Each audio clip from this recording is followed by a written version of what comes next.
The HTC Vive gets a price and a release date. I'm Jeff Bacalar filling in for Bridget Carey. This is your CNET update.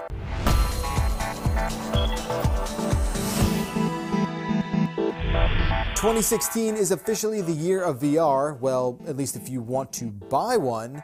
HTC has announced the release date and pricing details of the Vive. That's the company's VR headset that also uses a front-facing camera. Now, the Vive is going to go for $800, and pre-orders are going to start on February 29th. That price is $200 more than the Oculus Rift, which has actually pushed back its current pre-orders to around July. Of course, it's worth noting that if you do want to use the Oculus or the Vive, you're going to need a pretty hefty computer to run them that's likely going to cost you around $1,000. There's plenty more VR news coming out of Mobile World Congress, so be sure to check out all of our coverage at CNET.com. Bill Gates says he's disappointed at how reports have claimed he's siding with the FBI in its ongoing controversy with Apple over unlocking one of the San Bernardino terrorist iPhones.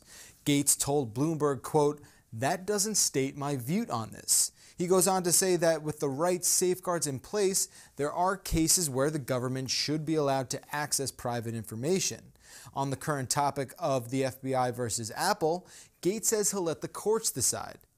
Hot off the heels of the company's announcements at Mobile World Congress, Samsung has opened up a flagship store right here in New York City called Samsung 837, that number just being the street address where it's located.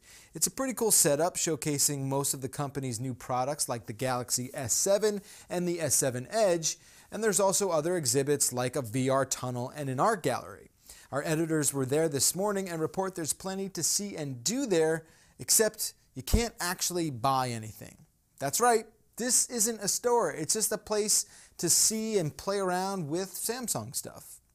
And finally, believe it or not, the next great leap in mobile internet speeds, 5G, is already being tested.